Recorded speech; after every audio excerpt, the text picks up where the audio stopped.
ألف لام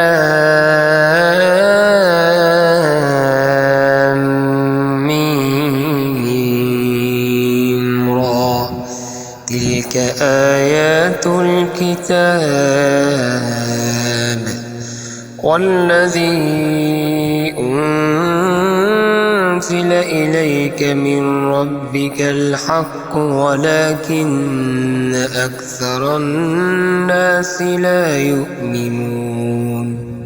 الله الذي رفع السماوات بغير عمد ترونها ثم استوى على العرش وسخر الشمس والقمر كل يجري لأجل مسمى يدبر الأمر يفصل الآيات لعلكم بلقاء ربكم توقنون. ربنا لا تؤاخذنا إن نسينا أو أخطأنا ربنا ولا تحمل علينا إصرا كما حملته على الذين من قبلنا ربنا ولا تحملنا ما لا طاقة لنا به واعف عنا واغفر لنا وارحمنا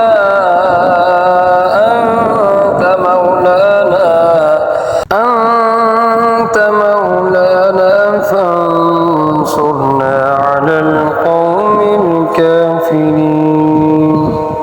الله الذي خلق السماوات والأرض وما بينهما في 6 أيام ثم استوى على العرش ما لكم من دونه من ولي ولا شفيع أفلا تتذكرون.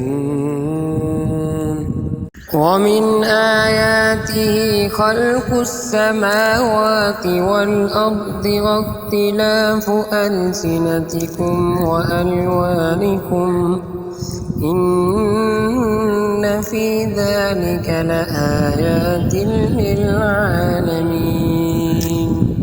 أفمن شرح الله صدره للإسلام فهو على نور من ربه فويل للقاسية قلوبهم من ذكر الله أولئك في ضلال